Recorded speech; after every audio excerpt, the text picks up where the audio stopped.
Believe it or not, girls can like video games. Shocking, I know. In fact, the Entertainment Software Association calculated in 2018 that more adult women play video games than male adolescents, 33% of women versus 17% of male adolescents. Studies have shown that 40 to 49% of the game market industry is women, far from what it was in 1989 when Nintendo published a study to show that 27% of NES players were female. But it seems as if a lot of large video game companies are catching on to that. On one hand, we have Nintendo, who announced both Princess Peach Showtime and Echoes of Wisdom during the same direct. We also have hit mobile dress-up game Love Nikki creating an entire open-world game. I'd like to formally state that I wrote this script before Love Nikki kind of imploded on itself. Obviously, we've known that girls can play video games for a while now. Video games have many female protagonists up to this point, and there are plenty of women in the gaming sphere. But recently, games have just been getting a lot more pink and sparkly. Not that I have a problem with that. I own a pink DS.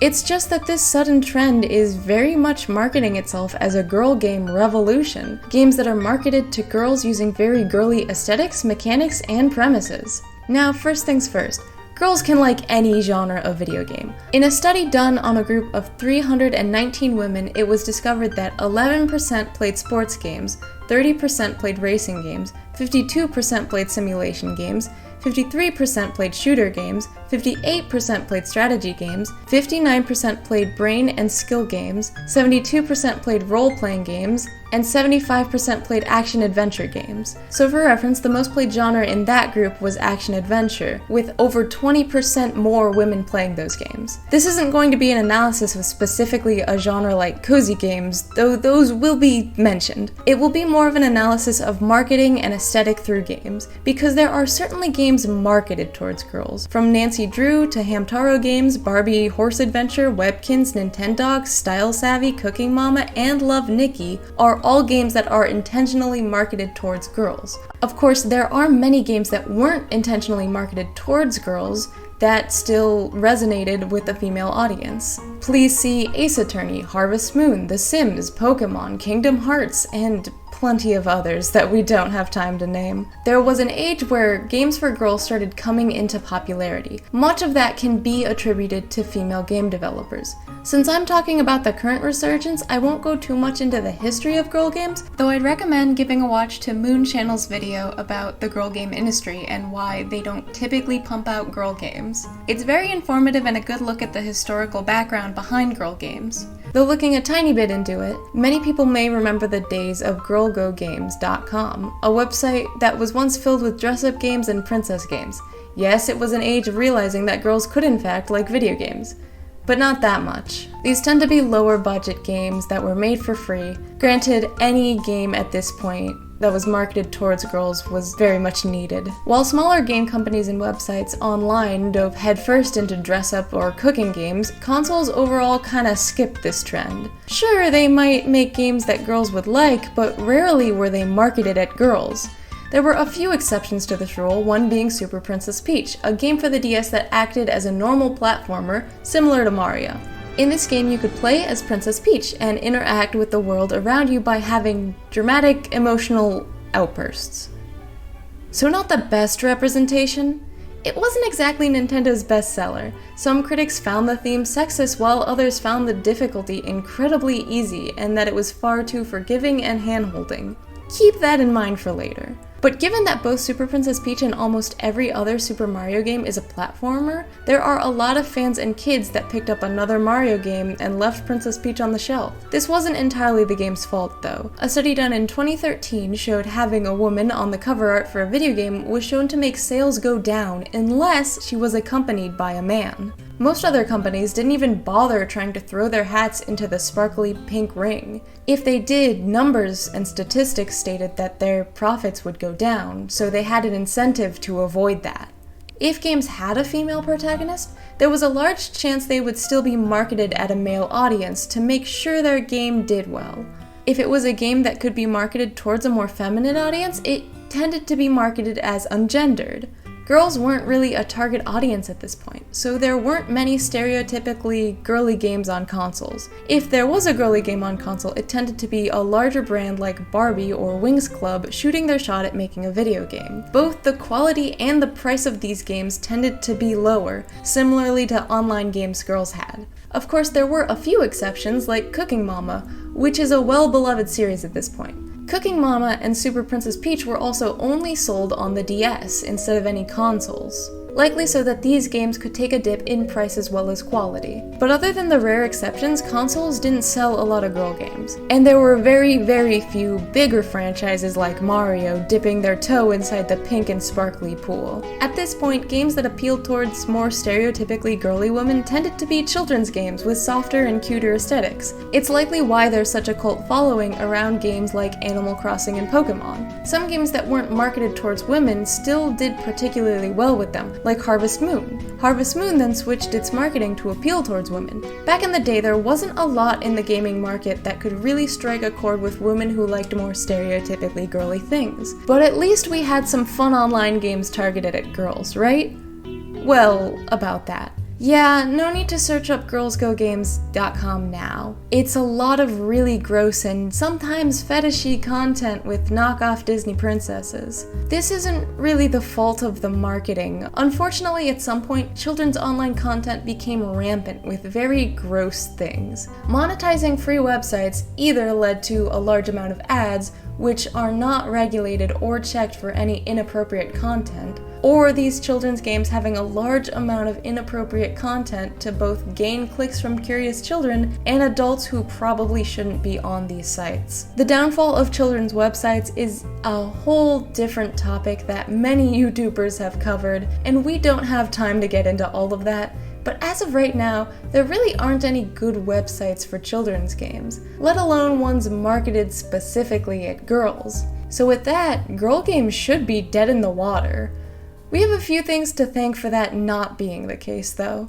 Sure, larger companies weren't willing to take a chance on girl games after the mediocrity that was Super Princess Peach, but the next generation's version of free-to-play websites are free-to-play apps. Remember that open-world dress-up game that came out recently?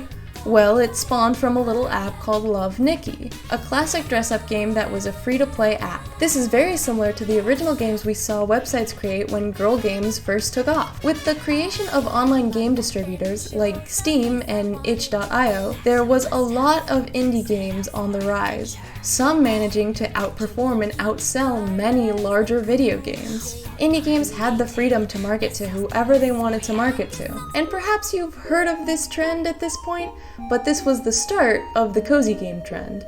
Indie game developers took inspiration from farming sims, life sims, business sims, and dating sims in order to create games with peaceful and adorable atmospheres and gameplay. Most of these games weren't explicitly marketed towards women, but they sure did really well. The cuter aesthetics that set up games like Pokemon were being used, as well as gameplay that appealed to both more casual players and players who were interested in calming mechanics. And then boom! Everyone was jumping on the cozy game market. Games similar to Harvest Moon like Stardew Valley opened up more options for romance, friendship, decoration, exploration, even combat and farming. But there were more than farming sims. Decorating games, coffee shops, small towns, and fluffy, optional romances. Plenty of games with non-hardcore mechanics and soft aesthetics. And they were very high in quality as well. Long gone are the days of shovelware when indie game developers are making masterpieces that cost $15 and that I've logged 700 hours in. I don't have a problem, shut up. We were finally getting quality games that were aimed at women. This started a big trend in gaming, the cozy game trend. This trend seemed to be taking over the internet and gaming space in general by making games both more accessible and versatile. A new market of people had opened up, and it was finally time that the industry noticed. Animal Crossing New Horizons was announced for the Nintendo Switch, and continued to be the second highest selling game on the Switch behind Mario Kart 8. Disney also recently threw their hat into the ring with Dreamlight Valley. Love Nikki became popular enough to make its own open-world game with dress-up mechanics. From here, we started seeing more cozy games on consoles all around. Even though Nintendo is the console that's marketed more towards casual players, PlayStation started picking up the same indie games that the Switch did. These were the days where the premise of playing as a stray cat wasn't immediately shrugged off as being a girl game. With online games becoming more popular, industry started picking up already made cozy games. It was clear that a large untapped market was women in gaming looking for games that matched a more feminine style, so companies began adapting. Nintendo announced Princess Peach Showtime, Nintendo's second shot at a Princess Peach game since their first try in 2005, almost 20 years prior. This game plays very differently than its predecessor, with having a much simpler moveset than Super Princess Peach and replacing the possibly sexist mechanic of her uncontrolled emotions with costumes that Princess Peach can dress up in to gain new abilities. This story was also completely separate from the other Mario characters, unlike Super Princess Peach, which had Peach save Mario. Story-wise, it's not very important, and gameplay-wise, it's easier than the average Mario game, though it does focus largely on girl game mechanics like dress-up. That being said, Princess Peach Showtime did well enough, but it was ranked 80 in Nintendo's best-selling games on the Switch, under the latest WarioWare, Luigi's Mansion, and Donkey Kong Country Tropical Freeze. Princess Peach didn't beat out any other Mario character spin-off. And even still, Luigi and Donkey Kong had multiple games released or remade on the Switch, whereas Princess Peach only got one, her first in over a decade. Though Echoes of Wisdom did significantly better than Showtime. Despite using a much cuter and simpler style, Legend of Zelda games typically used to signal to their players that this will be more of a spin-off, it sold almost 3 million more copies than Showtime, despite Showtime using a more realistic style. Though, let's be clear, I love the Echoes of Wisdom style, it's adorable. This is the first game where you can play as Princess Zelda, ever. So it makes sense that it would sell pretty well. But what made it more popular than the Princess Peach game? Nintendo seemed to think that Princess Peach Showtime would do better, and why wouldn't they? Well, Princess Peach Showtime has been criticized for being too easy, a criticism that Echoes of Wisdom didn't face as much. Unsurprisingly, that's one of the core criticisms that Super Princess Peach faced on its release. And a lot of girl games get told the same exact criticism, that it's too easy. Why are games marketed at girls noticeably easier than games for boys? Well, there are two reasons. The first one is a bit obvious. There is still misogyny around women in gaming. Some people believe that girls are worse at video games than boys, or that girl games are generally easier than boy games. There is an association that pink and sparkly video games are easy and unchallenging, whether that be because of the inherent bias towards girly things, or the way that girl games have always been treated and marketed through the last few decades. And it's true that a lot of previous girl games have been associated with shovelware. But shouldn't larger companies try stepping away from that? Well, there is fact number 2, that much less girls grew up with games because none were marketed towards them. Parents may not have picked up games for their daughters because there wasn't a lot of pink and sparkly marketing on video games. So then, there might be a learning curve for women who are just getting into gaming now. And we have been seeing a bit of this with the explosion of the cozy genre. A large aspect of cozy games is having easy gameplay. So then, should girl games be easy? Is the industry right for making easy girl games? Well, no. Obviously not. Not all games have to be particularly hard, but a good game still needs to be challenging. There's a reason Princess Peach Showtime sold less than Echoes of Wisdom. Princess Peach Showtime is overly kind to you and allows you to fully mash buttons and then proceed. There's no complex movement pretty much at all, and the game allows you one mechanic per level. There are harder levels to unlock in that game, but they're completely optional and completely aside from the story. Echoes of Wisdom allows the players free rein to strategize and explore. If you're looking for a cozy game, Echoes of Wisdom avoids the more typical combat in place of strategy and creativity. And you don't need to have played games all your life to face challenging gameplay. Take a look at Stardew Valley, a game that has both farming, friendship, and combat as well. The combat allows itself to be difficult, even if it's not complex. The buttons are just hit and block, but the challenge is still there without complex controls. That's because the difficulty is created by the game design, in creating monsters that attack differently and do varying amounts of damage. Also, if you want difficulty, just fish. And before you say, oh, that's not real gameplay, that's just pushing one button, we can talk when you've caught every fish in Stardew Valley. Then we'll be equals. Again, every fish has a different style of avoiding getting caught and a lot of different movement that they use despite only one type of movement for the player. And if you want to talk about easy controls but hard game design, Celeste is a game about a woman hiking up a mountain to find herself and collecting strawberries along the way. It is also one of the hardest platformers out there. It has an adorable style, a wonderful and interesting protagonist, and also strawberries. Did I mention that? I just think it's so cute.